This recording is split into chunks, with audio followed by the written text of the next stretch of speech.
नवीन मंगल प्रवचन के प्रायोजक हैं। वंडर सीमेंट, फर्क नजर आएगा।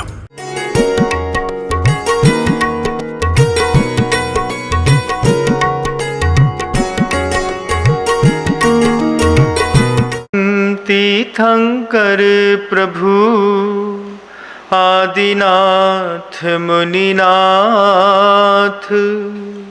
आधि व्याधि अघमद मिटे तव पद में मम्मात।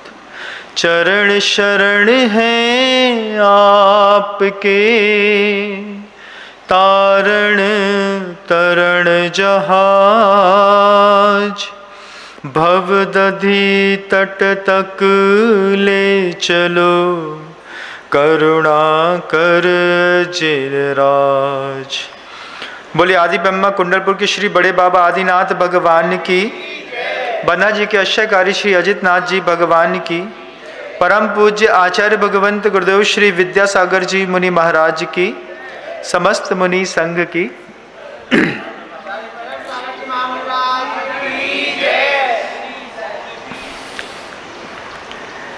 हम लोग बहुत कम मौका ऐसा मिलता है कि शहरों में जाने के बाद वहाँ पर रुकना पड़े।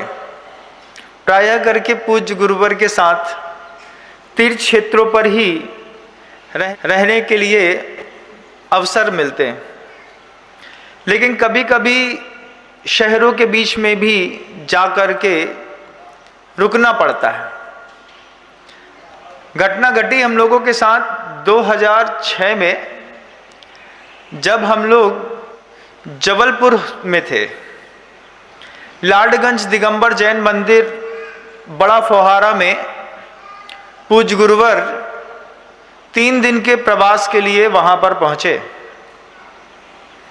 3 दिन के प्रवास में पूज्य गुरुवर जब वहां पर पधारे तो ऊपर रुकने के लिए व्यवस्था थी, सामने ही मंदिर था।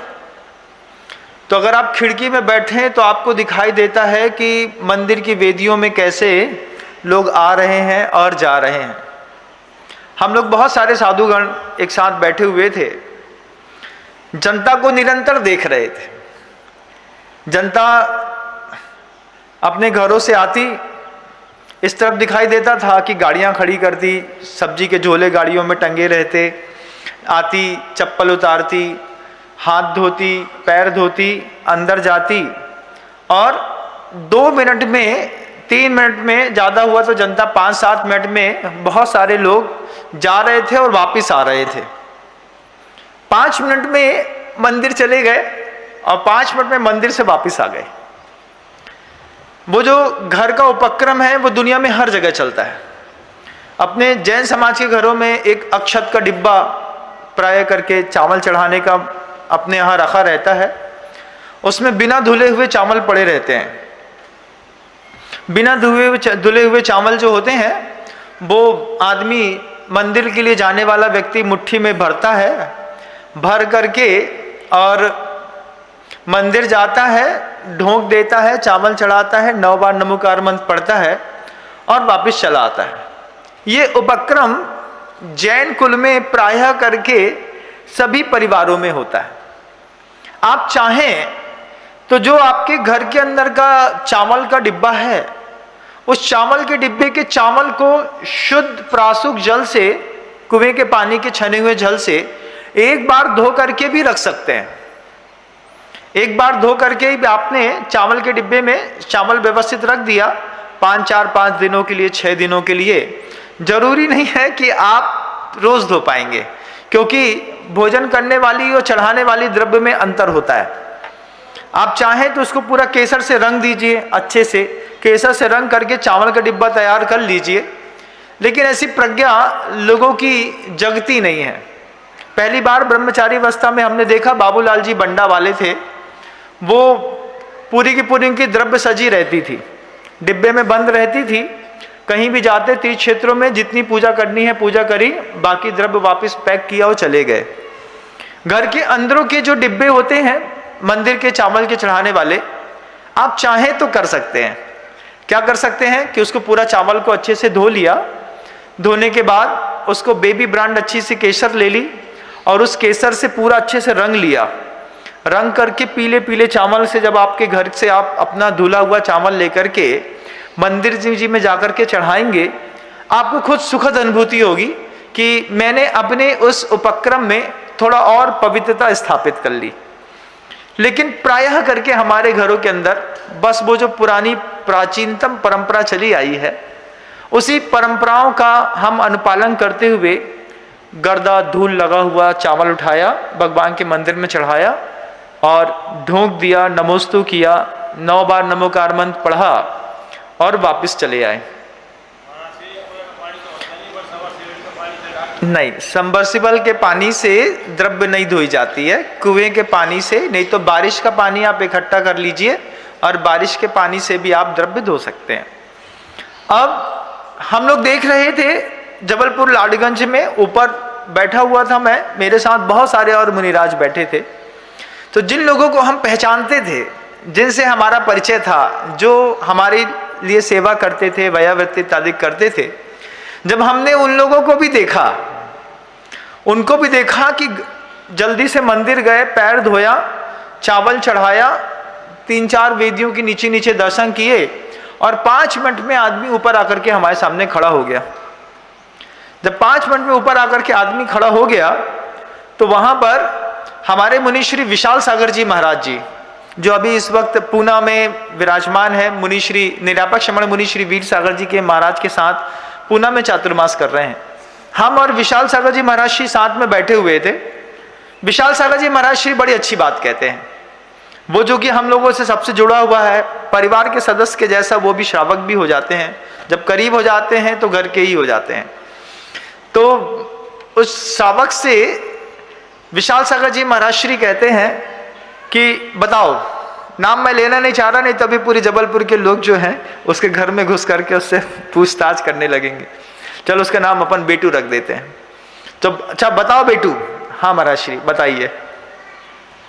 कि मान लो तुम्हारी मम्मी ने घर के अंदर बहुत अच्छा भोजन बनाया, हाँ, अच्छी रबड़ी बनाई, रसगुल्ला बनाया, अच्छे गरम चावल बनाए, पोहा फ्राई किया, पापड़ अच्छे रखे, सलाद रखी, चटनी रखी, उसके ऊपर 2 जूस बना के रखे, चांदी की थाली में परोस करके मम्मी ने गरम गरम पूरी थाली दी, अच्छी गट्टे की सब्जी रखी, मखाना रख दिया, दाल मखनी रख दी, दही रख दिया, लस्सी रख दी, सब रख दिया। उतने सुनते सुनते तो वो साबक बोलने लगा, महाराज जी बस करो नहीं तो भूख लगाएगी। लेकिन विशाल सागर जी महाराज जी समझाना चाह रहे थे उस बात को। महाराज जी बोलते हैं, बेटू बताओ कि मम्मी ने बहुत अच्छा खाना बनाया और पूरा का पूरा खाना बनाने के बाद तुम्हारे सामने जब परोसा, परोसने के बाद तुमने थाली उठाई और उठा करके नाली में फेंक दी। पूरी की पूरी थाली गरम पुड़ी है, शुद्ध घी की, उसमें चटनी, अचार, पापड़ सब रखा है। थाली उठा करके जब नाली में फेंकी तो मां को कितना बुरा लगेगा। इस प्रश्न का जवाब नहीं था बेटू के पास। बेटू कहता है, महाराज जी बहुत बुरा लगेगा, बहुत लगेगा। इतने में उसकी पीछे से मां आ गई। मां आकर के पीछे से पीठ में एक धक्का मारती हुई, उनकी आदत है पीछे से एक धक्का मारती हैं, तो एक धक्का मारते हुए उन्होंने अपने बच्चे से कहा, बुरा नहीं लगेगा महाराज जी, नहीं, अगली बार इसको खाने नहीं परसेंगे हम। जब पीछे से उनकी मां का समर्थन मिल गया कि अगर इतनी सुंदरतम भव्यतम थाली चांदी की लगा करके आपके सामने परोसी जाए और 1 घंटे की मां की मेहनत को कोई व्यक्ति 5 मिनट में नाली में फेंक दे, तो दोबारा मां कहती है कि हम अपनी 1 घंटे की मेहनत बेकार क्यों करेंगे। विशाल सागर जी महाराज जी को कहने के लिए शब्द मिल गए। बेटू से कहते हैं कि बेटू सुनो, जब तुम्हारी सगी मां 1 घंटे तक मेहनत करती है, 1 घंटे की मेहनत करने के बाद वो भोजन बनाती है और अगर तुम नाली में फेंक देते हो तो तुम्हारी मां खुद कह रही है अपने मुख से कि दोबारा इसके लिए 1 घंटे की मेहनत नहीं करेंगे, इसको जहां खाना है खा ले। जब मां 1 घंटे के पुरुषार्थ को सहन नहीं कर पा रही तो मां जिनवाणी और जिनेंद्र देव ने कितना पुरुषार्थ किया है तुमको पता है क्या? ये शब्द जब बेटू ने सुना तो सुनते रह गए। विशाल सागर जी महाराज श्री बेटू से कहते हैं, बेटू सोचो, तुमको तुम्हारी माँ ने 1 घंटे सिर्फ खाना बनाया, 1 घंटे की मेहनत तुमने 5 मिनट में बेकार कर दी। लेकिन जिनेंद्र भगवान ने अपनी पूरी जिंदगी लगा करके जिन शासन का नवनीत निकाला होगा, उस पूरे नवनीत में मंदिर थे, जिनायतन थे, जिन पूजा थी, अभिषेक था, शांति धारा था, उसके साथ ही साथ आप सोचिएगा जप था, ध्यान था, स्वाध्याय था, गुरु पूजा थी। इन सब चीजों को तुमने एक बार में दरकिनार कर दिया। मैं देख रहा हूं तुमको, विशाल सागर जी महाराज श्री कहते हैं, मैं तुमको देख रहा था, तुम 8:10 के अंदर मंदिर के अंदर घुसे और 8:13 के अंदर तुम मंदिर से बाहर आ गए। 3 मिनट में किसी तीर्थंकर की पूरी जीवन की साधना का जो परिणाम था, तुमने सिर्फ 3 मिनट में उठा करके बाकी का बाकी सब नाली में फेंक दिया। जब अंतर मन को चुभने वाली ऐसी बात मुनिवर के मुख से निकली तो बेटू का चेहरा उदास हो गया। तब विशाल सागर जी महाराज श्री बहुत अच्छे से, बहुत सहृदयी और बहुत सरल साधु, अति सरल साधु, ऐसे पवित्रतम साधु कि सिर्फ उनका एक ही उद्देश्य रहता है कि दुनिया के जनमानस में जिन धर्म की महती प्रभावना हो, उस महती प्रभावना के उद्देश्य को लेकर के विशाल सागर जी मुनि महाराज श्री बेटू से कहते हैं, बेटू एक काल्पनिक नाम है बंधु, असली नाम मैं बोल नहीं रहा हूं, क्योंकि मैं जानता हूं जब जबलपुर के लोग सुनते हैं तो वो बहुत जल्दी पकड़ते हैं कि विनम सागर से कौन जुड़ा है, विशाल सागर जी से कौन जुड़ा है। तो महाराज श्री विशाल सागर जी बेटू से कहते हैं कि देखो बेटू, माँ की 1 घंटे की मेहनत बेकार करने पर माँ दोबारा तुम्हारे लिए कभी मेहनत नहीं करती। तीर्थंकर परमेष्टियों ने पूरी जिंदगी की साधना करके, तप करके, उग्रतम ध्यान को करके, तीर्थंकरत को प्राप्त करके, केवल ज्ञान को प्राप्त करने के बाद कितना उपदेश और कितनी रसोई बनाई है। माँ जिनवाड़ी ने कितनी रसोई बनाई, तीर्थंकरों ने कितनी रसोई बनाई, साधुओं ने कितनी रसोई बनाई, कितने तीर्थ बनाए, जिनायतन बनाए, और तुमने उस पूरी की पूरी रसोई के लिए सिर्फ 3 मिनट दिया। हमारे घरों में ऐसी आदतें हैं, हम अपने बच्चे को बोलते हैं कि जाओ, जा करके दर्शन करके चले आओ, जबकि दर्शन करने के लिए विधान तो उन जैनेतर बंधुओं के लिए है जिन जैनेतर बंधुओं को जिन धर्म में, जिन भगवान के गर्भगृह और जिन ग्रह में आने की विधि और पद्धतियां नहीं पता, उनके लिए जिनेंद्र भगवान के मंदिर के बाहर मान स्तंभ की रचना की जाती है। मान स्तंभ में 4 प्रतिमाएं स्थापित कर दी जाती हैं। तो जैनेतर बंधु जो होते हैं वो गली से निकलते वक्त, चाहे वो सिंधी हो, पंजाबी हो, गुजराती हो, मारवाड़ी हो, कोई भी हो, हिंसक हो, अहिंसक हो, वे उनको पता है कि हमको जैन धर्म में अंदर मंदिर के अंदर जाकर के विधि विधान नहीं आते, तो हम मंदिर के बाहर ही भगवान को नमस्कार कर लेते हैं। तो नमस्कार करने की और दर्शन करने की जो व्यवस्था है वो जैन शासन में मंदिरों के बाहर मान स्तंभ में जैनेतर बंधुओं के लिए है। जैन बंधुओं के लिए तो जिन अभिषेक और पूजन का विधान आचार्यों ने स्पष्टतः लिखा।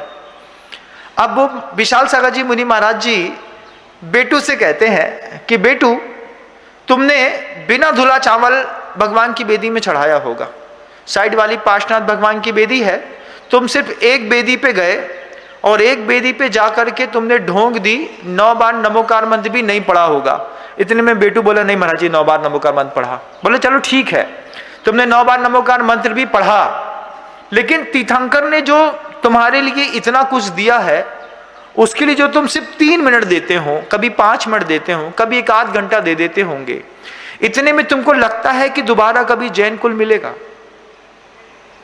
जब तुम्हारी माँ तुमको 1 घंटे की मेहनत पे खाना नहीं दे रही, तो क्या तुम्हारे इस तरीके के मंदिर जाने से और इस तरीके से सिर्फ दर्शन करके, नमोस्तु करके, कायोत्सर्ग करके लौट आने पर क्या तुमको लगता है कि दोबारा जैन कुल मिलेगा?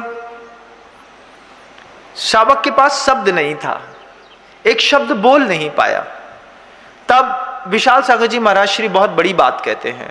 बड़े महाराज श्री कहते हैं कि आगम में छोटे छोटे शब्दों में बहुत बड़ी बड़ी संभावनाएं धरी हैं गुरुओं ने। आगम दिया है कितना बड़ा।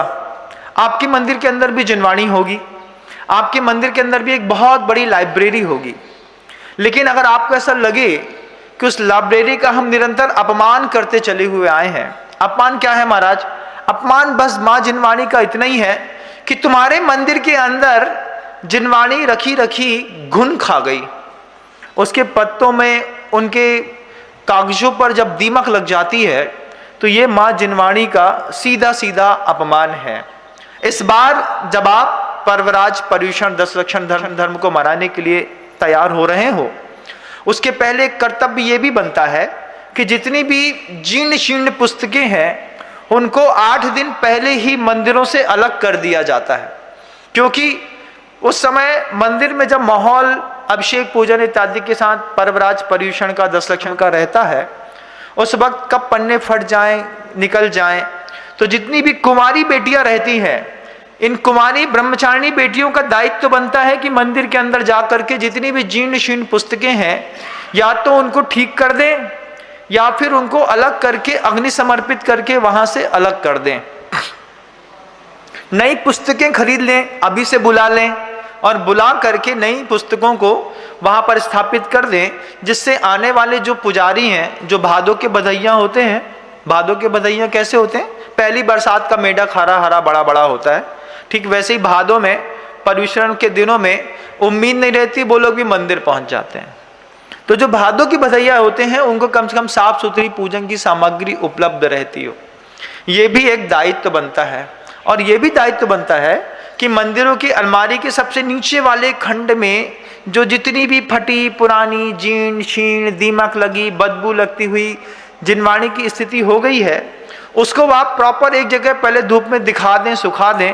आपको लगता है कि ये पढ़ने योग्य नहीं है तो उसको किसी मिट्टी में या फिर किसी जंगल में स्वच्छ स्थान पर खेत में जाकर के छोड़ दीजिए, वो धीरे धीरे मिट्टी के साथ मिलकर के मिट्टी होकर के व्यवस्थित हो जाएगी, क्योंकि उसमें दीमक लगी रहती है। अगर आप उसको जलाते हैं या पानी में विसर्जित करते हैं तो फिर दीमक सारी की सारी नष्ट हो जाएंगी। उससे सुरक्षित रखने के लिए जैसे वो अपने यहाँ आपके यहाँ अलमारियों में रखी हैं, आप उनको चाहें तो बिल्कुल खुले आकाश में या किसी खेत में अपने घर के किसी गार्डन में खुला छोड़ दें। धूप के प्रकाश से और मिट्टी के संयोग से दीमक अपना स्थान परिवर्तित कर लेते हैं, धीरे धीरे मिट्टी में जाकर के वो अपना स्थान बना लेते हैं और वो जो जीर्ण शीर्ण पुस्तकें हैं वो वहाँ पर व्यवस्थित हो जाती हैं। ऐसे श्रावक करते हैं। विशाल सागर जी महाराज श्री बेटू से कहते हैं कि तुमने भगवान को सिर्फ 3 मिनट दिया और आगम के एक छोटे से शब्द में कितनी संभावनाएं हैं तुमको पता भी नहीं है, तुमको वो कितना बदल सकते हैं।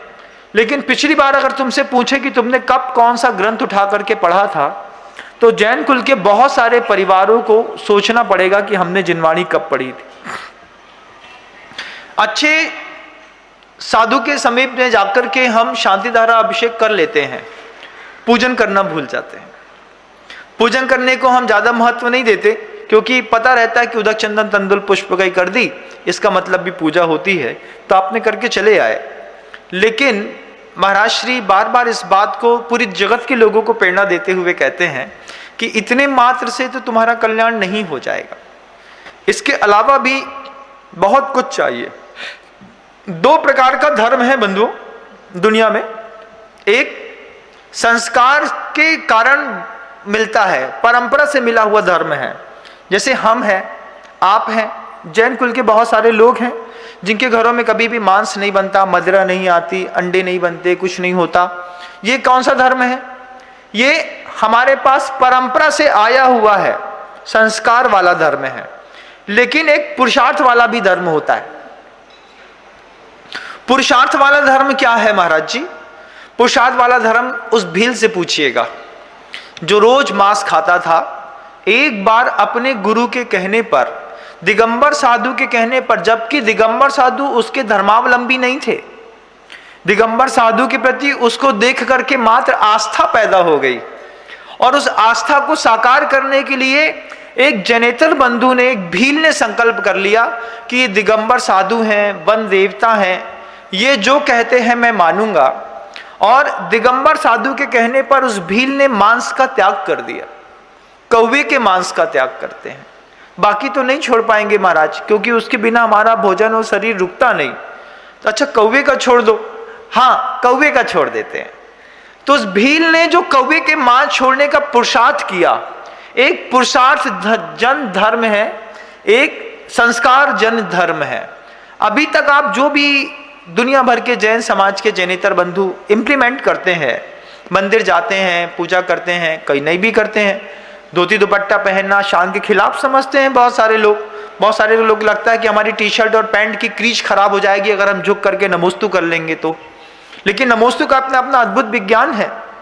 जब आप किसी गर्भगृह में जाकर के नमोस्तु करते हैं तो रीढ़ की हड्डी पर स्थापित जो सुषुम्ना नाड़ी है, उस सुषुम्ना नाड़ी का सीधा संपर्क ऊपर के हाई जोन वाली, हाई पर एक्टिविटी वाली जोन से, जहां पर भौरे में पूरे मंत्र घूम रहे होते हैं, जहां पर आपने ओम बोला होता है या बीजाक्षर का आपने पाठ किया होता है, वे बीजाक्षर की शांति धारा करने के बाद जब आप उसी energy, high energy level zone पे आप जब नमोस्तु करते हैं तो सारे के सारे शब्दों की ऊर्जा सुषुम्ना नाड़ी से होकर के आपके पूरे के पूरे शरीर में प्रवेश कर जाती है। लेकिन अगर हम मान लीजिए झुके ही नहीं, हाय हनु किया और चलते बने, ऐसा होता है ना। आप रोड में जो मंदिर बने रहते हैं उनमें देखिएगा, शावक गाड़ी में बैठे बैठे ऐसा करते हैं और चले जाते हैं। पहले ऐसा करते थे, झुकते थे, नमोस्तु करते थे, फिर ऐसा करते थे, अब तो ऐसा करने लगे। हाय, ये हाय क्या है, किसको किया? भगवान को। बोले क्या है? बोले यार भगवान मेरा बेस्ट फ्रेंड है, अब मैं अपने बेस्ट फ्रेंड से तो हाई करूंगी चाहे कुछ हो जाए। तो कई लोगों ने इस तरीके का स्टैंडर्ड भी दिल्ली, बंबई, मद्रास, बड़ी बड़ी सिटियों में रहने वाले लोगों ने बना लिया। लेकिन हमारे यहाँ वो विज्ञान है। जैसे पहली बार हम लोगों ने नागपुर में देखा था हाई एनर्जी ड्रिंक, शायद आप लोगों ने उसको लिया भी हो। एनर्जी ड्रिंक तो फिर भी ठीक है, सुना था कि नमक और बूरे का पानी मिला करके और पानी में घोल दो नमक और बूरे को और उसको पीने के लिए दे दो, तो जिनका ब्लड प्रेशर डाउन हो जाता है, बीपी डाउन हो जाता है, तो उनके लिए वो एनर्जी ड्रिंक तो हमने देखा था। ORS का घोल होता है या फिर आपका इलेक्ट्रॉल पाउडर होते हैं। लेकिन पहली बार हमने पैक्ड हाई एनर्जी ड्रिंक देखा। हाई एनर्जी ड्रिंक क्या है? बोले महाराज श्री, इसको पीने से शरीर में अचानक एक साथ बहुत स्फूर्ति आ जाती है। तो वो हाई एनर्जी ड्रिंक देखा हमने, करीब 850-900 रुपए की 300 ग्राम की 300 ml की बोतल थी। हमने कहा ये तो बहुत महंगा है तो इसमें पानी ही? बोले नहीं महाराज जी, पानी के साथ जो दूसरे कंटेंट मिलाए हैं उस दूसरे कंटेंट से इसमें हाई एनर्जी ड्रिंक है। ये जो बहुत बड़े बड़े स्पोर्ट्स में कूदने खेलने वाले जो एथलीट होते हैं, ये दौड़ते दौड़ते सामान्य पानी ना पी करके हाई एनर्जी ड्रिंक को लेते हैं। इनसे इनकी चलने की रेसिंग पावर जो है, कैपेसिटी जो है, वर्किंग कैपेसिटी बनी रहती है। तो वो हाई एनर्जी ड्रिंक को हम लोगों ने नागपुर में ले जाकर के गुरुदेव को भी दिखाया। हम लोगों ने कहा आचार्य जी ये हाई एनर्जी ड्रिंक भी आता है लोगों के पास। तो गुरुदेव बिल्कुल अबोध हैं इस मामले में, क्योंकि दुनिया के प्रपंचों में क्या होता है पूज्य गुरुवर को पता नहीं चलता। जब कभी साधु संगति के कारण कुछ दिखा दिया जाए तब गुरुदेव उसको देख करके बोले ये क्या है? उनने बोला महाराज जी संतरे के रस में ऐसे दूसरे और भी केमिकल मिला दिए गए हैं जिससे शरीर में कुछ ही देर में बहुत अत्यधिक ऊर्जा प्रवाहित होती है और आदमी अपने आप को फ्रेश महसूस करता है। आचार्य बहुत अच्छे से मुस्कुरा, अच्छा ऐसा होता है? हाँ आचार्य जी ये हाई एनर्जी ड्रिंक ऐसा है। फिर कुछ लोगों ने बताया कि गुरुदेव ये बहुत सारे फ्लेवर में आता है। तो आचार्य बोलते हैं हाँ, जैसे संतरे का बना दिया, ऐसे आपने अंगूर का भी बना दिया होगा, केले का भी बना दिया होगा। हाँ आचार्य जी ऐसे 12-15 फ्लेवर में आता है। तो आचार्य जी ने देखे, मुस्कुराए, लेकिन पूज्य गुरुवर मुस्कुराने के बाद जो बात कहते हैं, जैसे उनके पास हाई एनर्जी ड्रिंक है ऐसे अपने पास हाई एनर्जी थिंक है। आचार्य जी बोलते हैं हाई एनर्जी थिंक क्या? ऊंची लेवल की चीज सोचो। फिर हम सब बैठे थे, बोले ये हाई एनर्जी विशेषण तो अपन सबके साथ लगा सकते हैं। गुरुदेव कहते हैं हाई एनर्जी वर्ड भी है हमारे पास। तब शब्द, जिसको शब्द कहते हैं, हाई एनर्जी वाले शब्द, तो क्या आप अपने जीवन में कभी हाई एनर्जी वाले शब्दों का प्रयोग करते हैं? हाई एनर्जी वाला शब्द है जय जिनेंद्र। जब आप फोन उठा करके किसी से बात करते हैं तो पहला शब्द हेलो ना बोल करके आप जय जिनेंद्र भी बोल सकते हैं। जय जिनेंद्र, सीधा उठाया, फोन उठाया, भाई साहब जय जिनेंद्र। जय जिनेंद्र बोलने का मतलब क्या है? ये हाई एनर्जी वर्ड है। नमोस्तु, वंदामी, इच्छामी, ये हाई एनर्जी वाले वर्ड्स हैं। ये हाई एनर्जी वाले वर्ड्स जो हैं, अगर हम अपने मुख से रोज निकालें, आप कभी सोचिएगा कब निकालते हैं? आप पिछली बार आपने हाई एनर्जी वर्ड कब निकाला? कभी कोई आपके सामने आकर के अस्सलाम करे तो आप कर लेंगे, वालेकुम अस्सलाम भी बोल देंगे, राम राम कर देंगे, लेकिन चला करके क्या आपकी ये आदतों में है कि हम जय जिनेंद्र करेंगे, नमोस्तु करेंगे? साधु दिख जाए तो, भगवान जी भी दिख जाए, प्रतिमा दिख जाए, या फिर कोई फोटो भी दिख जाए तो बच्चे के बहाने देखो भगवान को नमोस्तु करते हैं। तो कितनी बार आप अपने हाई एनर्जी वर्ड्स को यूज करते हैं?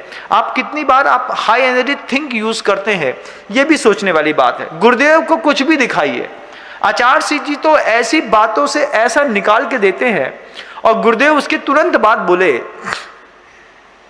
गुरुदेव बोलते हैं कि जैसे ये हाई एनर्जी थिंक है, जैसे हाई एनर्जी वर्ल्ड है, इसमें सिर्फ नमोस्तु और जय जिनेंद्र भी नहीं है, हाई एनर्जी वर्ल्ड में शांति धारा भी आती है बंधुओं। जब शांति धारा के एक एक मंत्रों में आप निरंतर पढ़ते हैं, ओम ह्रीम श्रीम क्लीम एम अरहम बम मम हम सम सम तम तम पम पम झम झम मम मम बम बम हम। ये शब्द क्या है? ये आंख बंद करके रोगी व्यक्ति गर्भगृह में बीच में खड़ा हो जाता है, क्योंकि वेदियां तो थोड़ी किनारे होती हैं, बीच का स्थान आपके लिए बनाया गया कि जब इस तरीके का कोई विशेष रोगग्रस्त व्यक्ति हो, जिसको कैंसर जैसी असाध्य बीमारी हो, किसी को हाइपरटेंशन हो गया हो, किसी की शुगर बहुत ज़्यादा बढ़ गई हो, किसी को लीवर प्रॉब्लम डैमेज हो गया हो, किसी को माइंड में न्यूरोसेंस में कोई प्रॉब्लम्स हो गई हो, तो इन लोगों के लिए, रोगी व्यक्ति के लिए भी जब ये हाई एनर्जी वर्ड किसी हाई एनर्जी लेवल वाले साधु के मुख से बोले जा रहे होते हैं, किसी गर्भगृह के सामने समक्ष खड़े होकर के बोले जा रहे होते हैं, किसी मंदिर जी के बौरे के अंदर जहां गुंबज बहुत विशाल और अंदर से खुला हुआ बना रहता है, वहां पर बोले जा रहे होते हैं, तो ऐसे रोगग्रस्त व्यक्ति उस हाई एनर्जी वर्ल्ड के नीचे जाकर के बैठ जाते हैं, ऐसा आंख बंद करके खड़े हो जाते हैं, और उस शब्द से निकलने वाले प्रभाव से आपके रक्त के प्रवाह का वाइब्रेशन चेंज हो जाता है, आपकी सोचने की शक्ति बदल जाती है। दो तरीके के वातावरण होते हैं, एक होता है पर्यावरण, एक होता है वातावरण। तो पर्यावरण क्या है? पर्यावरण है महाराज, चारों तरफ ग्रीनरी है, चारों तरफ खुला आकाश है, अच्छा स्वच्छ जल है, साफ सुथरा प्रोमाइसिस है। ये आपने क्या कर दिया? ये आपने पर्यावरण बना लिया कि पर्याय से, परिणामों से प्रकृति से जुड़ी हुई जो वस्तुएं हैं उसमें एक हाई एनर्जी लेवल का जोन है। लेकिन मंदिर के अंदर भले पेड़ ना दिखाई दे, शुद्ध हवा दिखाई ना दे, लेकिन वहां का वातावरण जो होता है वो हाई एनर्जी लेवल का होता है। और हाई एनर्जी लेवल के वातावरण में भी सुबह 9 बजे तक का, जब सूर्य जो है आपके से ऊपर जैसे उठ चुका होता है, सिर तक इधर तक पहुंच चुका हो तो फिर भी ठीक है, सिर के ऊपर पहुंचने के बाद मंत्र विज्ञान की ऊर्जाओं में सूर्य की प्रखर ऊष्माओं के कारण थोड़ी कमी आ जाती है। तो जितने भी सभ्य, सुशिक्षित और समझदार लोग होते हैं, सूर्योदय के साथ ही नहा धो करके 9, साढ़े 9 बजने से पहले ही मंदिर में जाकर के पूजन, अभिषेक, शांति धारा इत्यादि करके निर्वक्त होकर के अपने घरों में वापस आ जाते हैं। इसके पीछे का पूरा विज्ञान, पूरा का पूरा विज्ञान। तो वहां पर पर्यावरण भले व्यवस्थित ना हो, लेकिन शब्दों की अत्यधिक ऊर्जा का, हाई एनर्जी वर्ड्स का जो लेवल वहां पर मेंटेन रहता है, उसके नीचे बैठ करके जब हम रोगी व्यक्ति को सामने खड़ा करते हैं, वो हाथ जोड़ करके या फिर शांति से बैठ करके हाथ जोड़ करके जब शांति धारा को सुनता है, एक एक शब्द को सुनते वक्त अंतर्मन में मन, वचन और काया की स्थिति जब बिल्कुल निराकुल मौन की होती है, एक एक शब्द कान से ऐसा धीरे धीरे धीरे अंदर जा करके अंदर के पूरे वातावरण को बदल देता है। जब एक अपशब्द सुनते हैं तो जब ब्लड प्रेशर जैसे चेंज होकर के तेज हो जाता है, पसीना आने लगता है, गुस्सा आने लगता है, आंख लाल हो जाती है, शब्दों का चमत्कार है।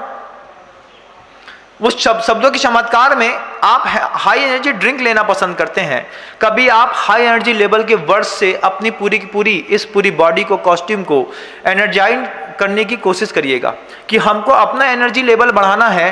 तो हम मंदिर में शांति धारा के वक्त जाकर के वहाँ पर गर्भगृह के नीचे अगर रोगी व्यक्ति खड़ा होकर के शांति धारा धैर्य पूर्वक सुनता है, उसके जीवन के उच्चतम विकास के स्तर तुरंत खुलते हैं, इंस्टेंट रिलीफ मिलता है बंधु।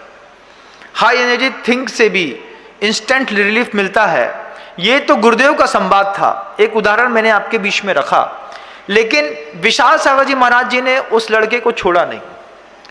उस लड़के से कहते हैं, ये उदाहरण वगैरह सब बीच में रखते चले गए, बताया कि ऐसा भी होता है। तुमने आगम के एक एक शब्दों में, शब्द भले छोटा सा है, 3 शब्द हैं, 3 अक्षर का एक शब्द मान लीजिए प्रमाद। इस प्रमाद शब्द को आप बोल के निकल गए, लेकिन तीर्थंकरों ने आगम में प्रमाद शब्द रखने के पहले 1000 बार सोचा कि इस प्रमाद शब्द का किसके जीवन में कितना प्रभाव पड़ेगा। जीवे प्रमाद जनिता प्रचुरा प्रदोषा। प्रदोष मतलब दोष बहुत सारे, उसमें प्रा उपसर्ग तो प्रकट रूप से लगाया था, उसके ऊपर भी आचार्यों ने एक विशेषण लगाया, प्रचुरा, प्रकष्ट रूपेण दोषा प्रदोषा, उसमें भी प्रचुरा प्रदोषा। किससे? प्रमाद जनिता, प्रमाद से उत्पन्न होता है। यस्मात् प्रतिक्रमणतः प्रलयम प्रयान्ति। वो जो प्रचुर प्रदोष हैं, बहुत सारे घनिष्ठ पाप है, जो अपराध है, उससे मुक्त होने के लिए, जैसे धरती पर अर्थक्वेक आता है तो पूरी धरती हिल जाती है, ऐसे कहा जो तुम्हारे जीवन के कितने भी दोष हैं, उन दोषों से मुक्त होने के लिए यस्मात्, इसलिए प्रतिक्रमणतः प्रलयम प्रयान्ति। उन दोषों में जैसे ही आप प्रतिक्रमण करते हैं, उस प्रतिक्रमण को करते के साथ ही प्रलय आ जाता है और सब गिर करके इधर उधर हो जाते हैं। पंक्तियां 2 थी, लेकिन इंप्लीमेंट करने के लिए अगर हम उतर गए तो हमारे जीवन की धारा बदल जाएगी। तस्मात् तदर्थ ममलम मुनि बोध सदार्थम। जो बिल्कुल निर्मल मुनि है, उस निर्मल मुनि निश्चल मन के उस बोध करने के लिए बक्षे विचित्र भव कर्म विशोधनार्थम। विचित्र प्रकार का जो कर्म हमारे जीवन में आया, कैसा कर्म है? कर्म तो है महाराज, मार्केट है, सीजन है, माल है, कस्टमर है, भाव अच्छा है, उठाव है, लेकिन दुकान में चल नहीं रही है। होता होगा आपके साथ भी। कस्टमर है, माल है, मार्केट है, सीजन है, सब कुछ अच्छा है, हमारी दुकान में कस्टमर नहीं चढ़ता, पड़ोसी की दुकान दिन भर चलती है।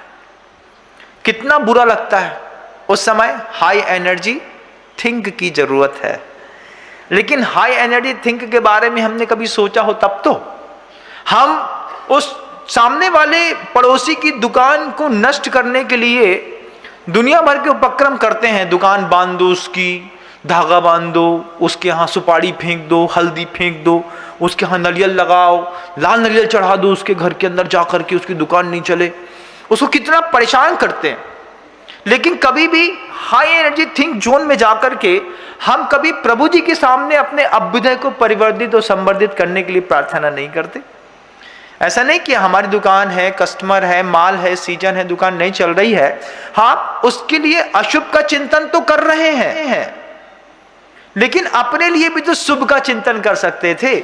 हम जितनी ऊर्जा सामने वाले पड़ोसी की दुकान को बांधने के लिए कर रहे हैं, किसी के यहाँ चले जाओगे, ए भाई एक ताबीज दो यार, सामने वाले की दुकान बहुत चलती, हमारी नहीं चलती। फिर सामने वाला अपने नींबू मिर्ची लटकाता है, फिर वो नींबू मिर्ची शनिवार को उतारता है, फिर बेचारा रोड में फेंकता है, फिर तुम कचरा, फिर बच के निकलते हैं कट मार के, भैया कोई की नींबू मिर्ची पे बला पे अपन को पैर नहीं रखने हैं। ये दुनिया भर के जो ये विकल्प हैं, इससे ऊंचा विकल्प था आपके पास कि आप किसी हाई एनर्जी लेवल वाले स्टेटस पे किसी मंदिर में जाकर के अपने लिए प्रार्थना करके आए होते, मुझे सुख चाहिए, मुझे किसी को दुख नहीं देना है, मुझे किसी का अहित नहीं करना है, बस मुझे सुख चाहिए। मेरा सुख कहां से मिलेगा? मेरे प्रभु की भक्ति से मिलेगा। प्रार्थना करेंगे, पूजा करेंगे, अभिषेक करेंगे, शांति धारा करेंगे, जप करेंगे, स्तोत्र पाठ करेंगे, आराधना करेंगे। साधना अलग चीज होती है, आराधना अलग चीज होती है। साधना का मतलब साध्य की प्राप्ति के लिए किया गया पुरुषार्थ का नाम साधना है। साधना में अपने साध्य की सिद्धि की जाती है, लेकिन आराधना शब्द में और साधना शब्द में अंतर है। साधना में साध्य की सिद्धि के लिए किए गए विशेष पुरुषार्थ का नाम साधना हो गया। आराधना किसी व्यक्ति को प्रसन्न करने के लिए की जाती है। बंधु, मंदिर में बैठी हुई प्रतिमा के सामने हम आराधना कर रहे हैं, तो वहां पर हमने उस जिनबिंब में जिनेंद्र भगवान को, तीर्थंकर को स्थापित किया है। अजितनाथ स्वामी सामने बैठे हैं, कुंडलपुर के बड़े बाबा सामने बैठे हैं, पार्श्वनाथ भगवान हमारे इष्ट हैं सामने बैठे हैं। अब अपने प्रभु की मैं आराधना करूंगा। अपने प्रभु की आराधना सामने प्रतिमा समझ के नहीं करूंगा, सामने तीर्थंकर समझ के करूंगा। जब आप हमारे पास आते हैं, जब आप पूज्य गुरुवर के पास जाते हैं, उनको देख के कैसे उछल जाते हैं, महाराज कब से सोच रहे थे आपके पास आना है, आ नहीं पाए। कैसे चेहरे की खुशी, चमक, दान देने का भाव, स्तुति करने का भाव, साथ में रहने का, उनको पोंछने का, साफ करने का, फोटो खिंचाने का, कितना भाव आता है आपके अंदर, है ना।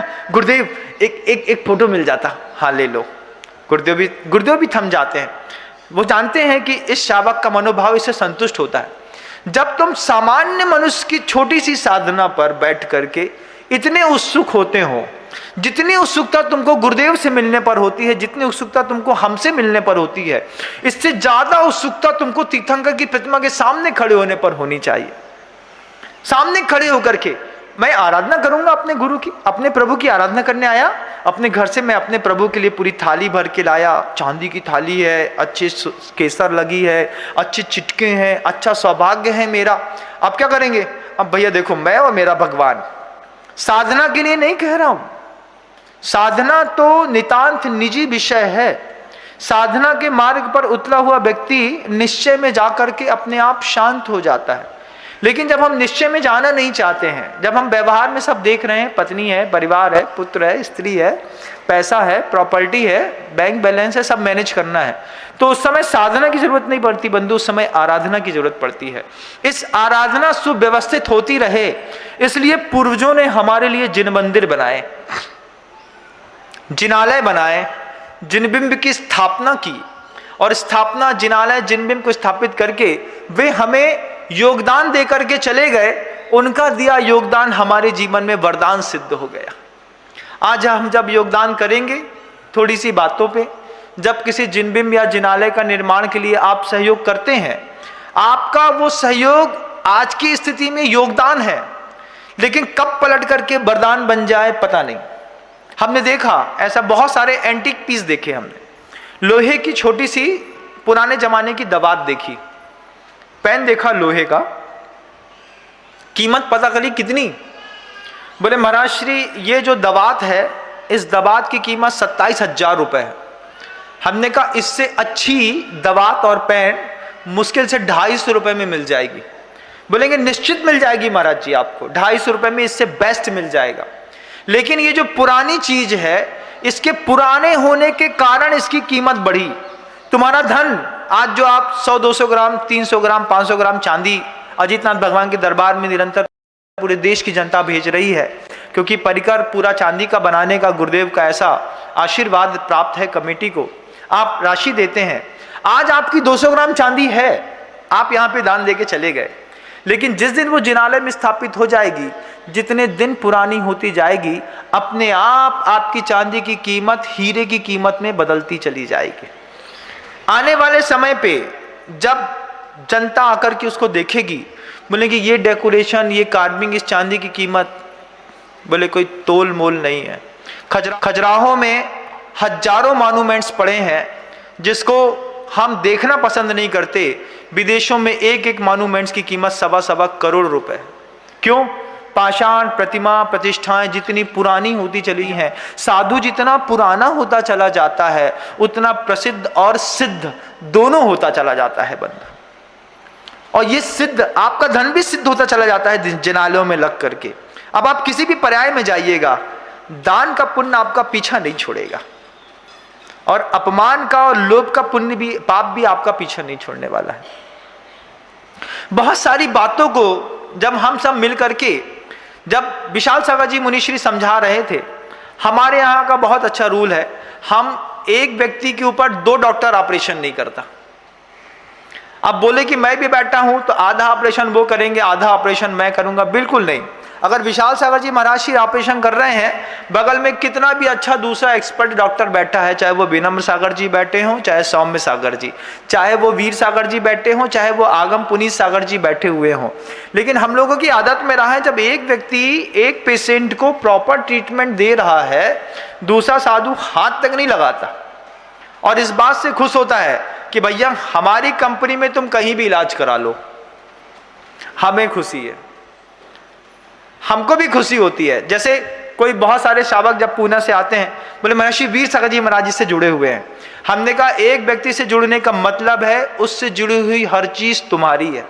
वीर सागर जी से मैं जुड़ा हूं, वीर सागर जी से आप जुड़े हैं, इसका मतलब है कि सिर्फ आपको वीर सागर जी से जुड़ना है, हमसे जुड़ने की कोई जरूरत नहीं, हमसे आप अपने आप जुड़ गए। हमसे जुड़ गए तो हमसे जुड़े हुए जो दूसरे साधु हैं उनसे भी आप अपने आप जुड़ गए। ये सौभाग्यवर्धन भी अपने जीवन का सबसे बड़ा अप्रतिम सौंदर्य है, अप्रतिम सौंदर्य। विशाल सागर जी महाराज श्री सामने वाले उस जबलपुर में बैठे हुए बेटू से कहते हैं कि बेटू सोचो, तुम एक थाली फेंकी, मम्मा कहती दोबारा खाना नहीं बनाएंगे, लेकिन मां जिनवाणी ने एक एक शब्दों में कितना गहराई से धरा है, उस एक भी शब्द को तुमने कभी पढ़ना भी पसंद नहीं करते, कभी सोचना विचार करना पसंद नहीं करते, तुमको जैन कुल दोबारा मिलेगा ऐसी उम्मीद है। बहुत धीमे से कहा था विशाल सागर जी ने मुस्कुराते हुए। उनको लगा, सामने वाले को लग रहा था कि महाराज श्री मुझे कुछ अंतस प्रेरणा देना चाहते हैं। फिर उन्होंने जब ये सारी चीजें बता दी, नमोस्तु का विज्ञान बता दिया, मंदिर का विज्ञान बता दिया, शांति धारा का विज्ञान बता दिया, साधना का विज्ञान बता दिया, आराधना का विज्ञान बता दिया, जैन शासन का विज्ञान बता दिया, ताकत बता दी, और फिर उनसे कहा कि तुमने पिछले 35 सालों से जिनवाणी नाली में फेंक के रखी है। वो कहता है नहीं महाराज, हमने ऐसा नहीं किया। अज्ञान के कारण भी तुमने अगर जिन धर्म की सही तरीके से उपासना नहीं की है, ये उपेक्षा का परिणाम आपके जीवन में दुख और दर्द आगे पैदा कर देगा। वो बेटू ऐसा थरथराने लगा। वो कहता है महाराज श्री आप तो मुझे अब वो समझ के ये बता दीजिए मुझे क्या करना है। तब महाराज श्री विशाल सागर जी महाराज जी को कहा कि बिल्कुल सीधा हो गया है। बहुत द्रवित भावों से जब शावक अंदर से सुधरता है तो उसको फिर ज्यादा तर्क देने की जरूरत नहीं पड़ती, और जब आदमी अंदर से सुधरना ही नहीं चाहता है तो फिर आप दुनिया के हजारों आर्गुमेंट्स उसके सामने कर लीजिए।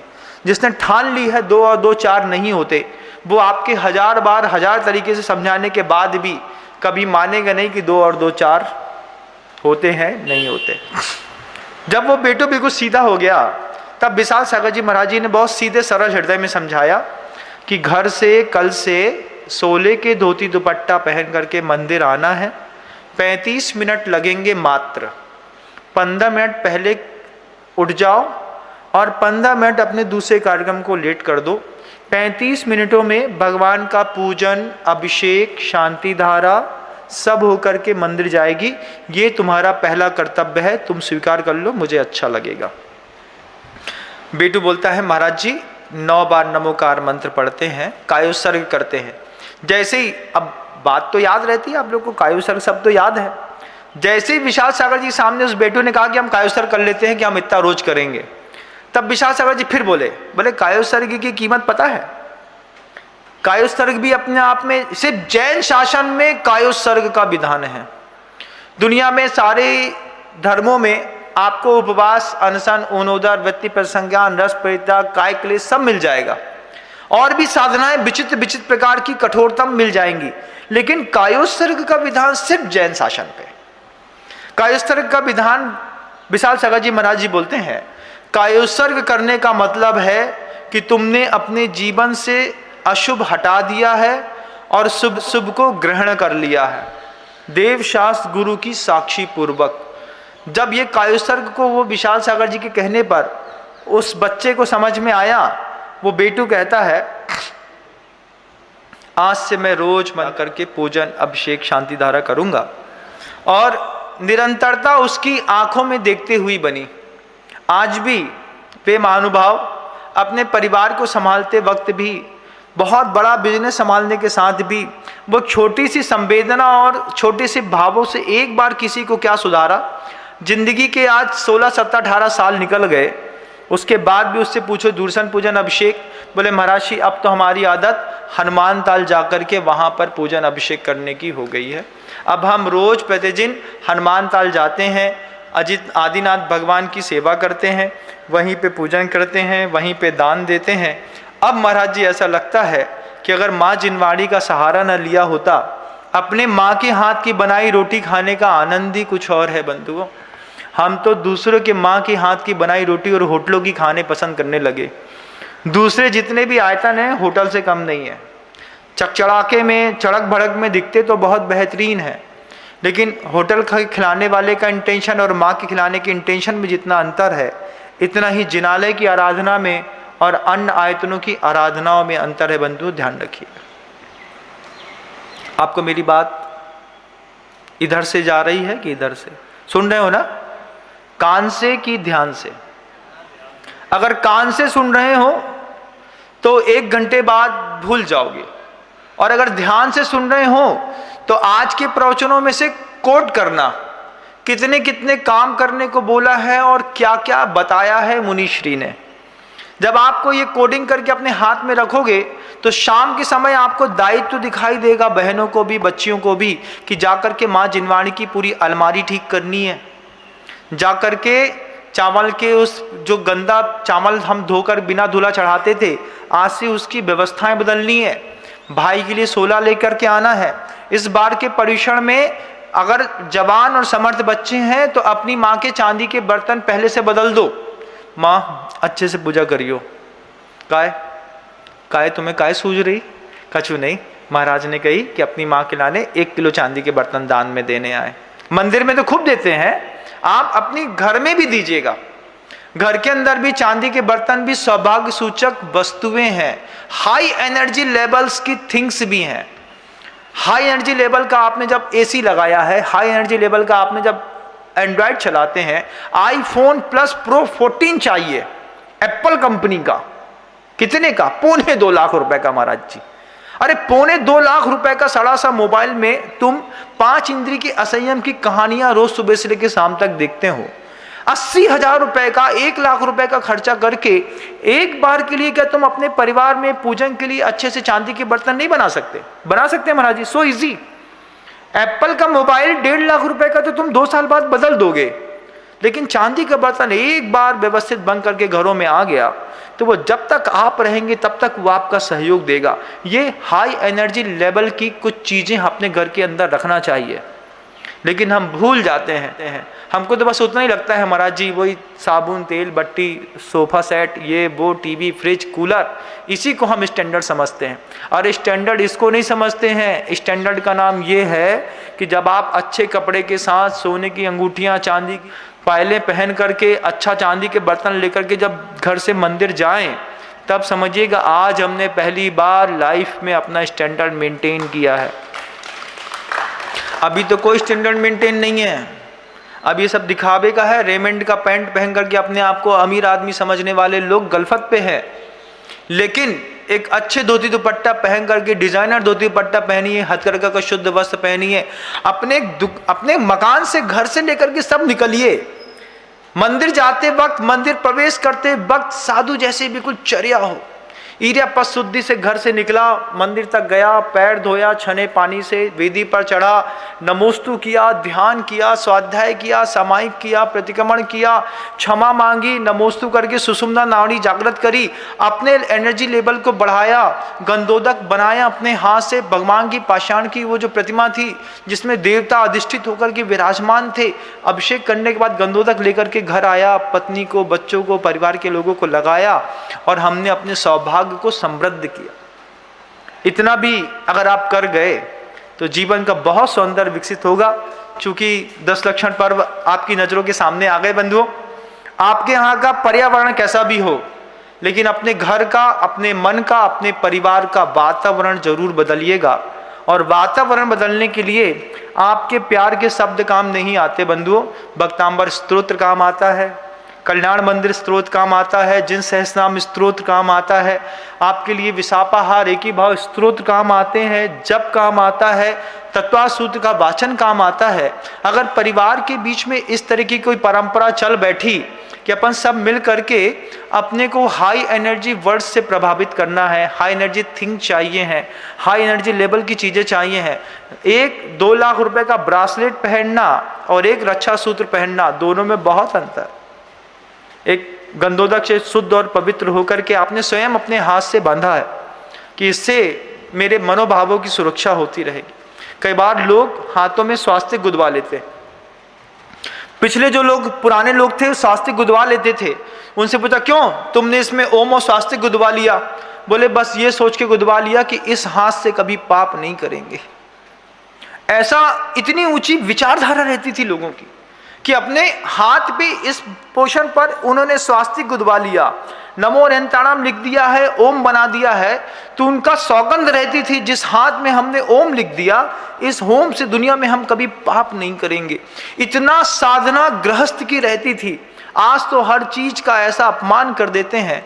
यहाँ बाजुओं में आप जब जैन शासन का टैटू बनवाते हैं, भवानी की मूर्ति बना लेते हैं, शिव जी की आप लिंग बना लेते हैं, या फिर आप स्वास्तिक बना लेते हैं, विष्णु की प्रतिमा बना लेते हैं, रामचंद्र जी की मूर्ति बना लेते हैं। जिस अंग में भगवान स्थापित कर दिए हैं, चित्रकारी के माध्यम से भी संकल्प करना पड़ता है हिंदू सनातनी वैदिक जैन को इस बात का कि जिस अंग में हमने चित्र में भी प्रभु की स्थापना कर दी है, उस अंग से हम अब दुरुपयोग और उसका अपमान नहीं होने देंगे।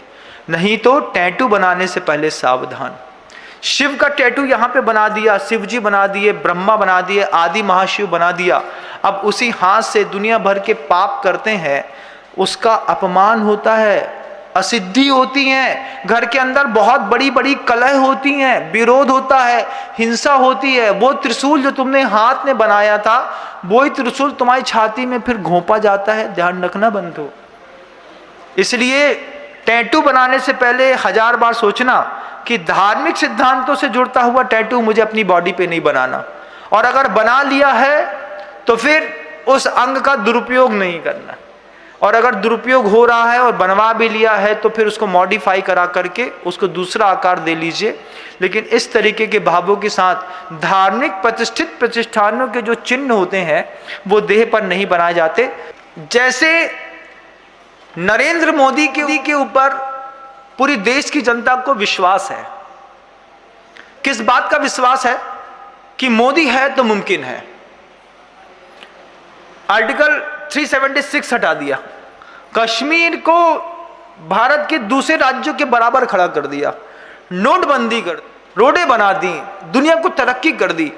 पूरे के पूरे भारतीय जनता के दिमाग में जैसे ये बात बहुत गहराई पे बैठी है कि मोदी है तो मुमकिन है। जैसा मोदी जी ने पूरे भारत की जनता का विश्वास अपनी ओर खींच लिया है, उस विश्वास को क्या आप अपने घर में स्थापित कर पाए?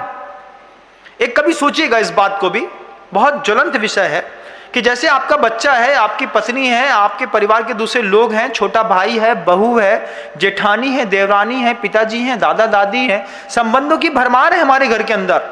लेकिन क्या हमारे घर के अंदर कोई मोदी है जो घर के लोगों को इस बात का विश्वास दिला सके?